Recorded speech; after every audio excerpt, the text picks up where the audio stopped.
पुण्याच्या खडकीमध्ये 10 लाखाची रोकड हिसकावून आरोपींचा पोबारा। तोंडाला रुमाल बांधून दुकानाच्या बाहेर थांबलेल्या महिलेच्या हातातील रोकड हिसकावली।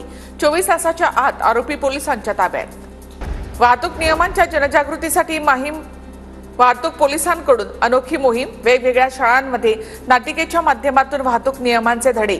व्हिक्टोरिया स्कूलमध्ये विशेष शिबिर। मालमत्ता थकबाकीदारांना नवी मुंबई महापालिकेचा दणका। जप्त मालमत्तांची एप्रिलपासून विक्री सुरू होणार। 425 नव्या थकबाकीदारांना पालिकेची नोटीस।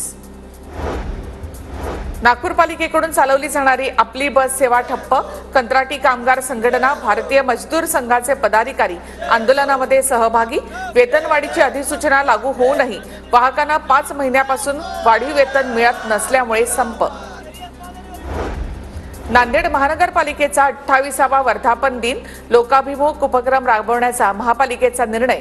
28 वर्षांमध्ये 30 कोटीवरून 1523 कोटी रुपयांपर्यंत नेले नांदेड महानगरपालिकेचं बजेट। आयुक्त डॉक्टर महेश कुमार डोईफोडे यांची माहिती। लोखंडी कूलरचा शॉक लागून 2 सख्ख्या जावांचा मृत्यू। परभणीच्या पूर्णा तालुक्यातील गौरमधील दुःखद घटना। संपूर्ण गावावर शोककळा।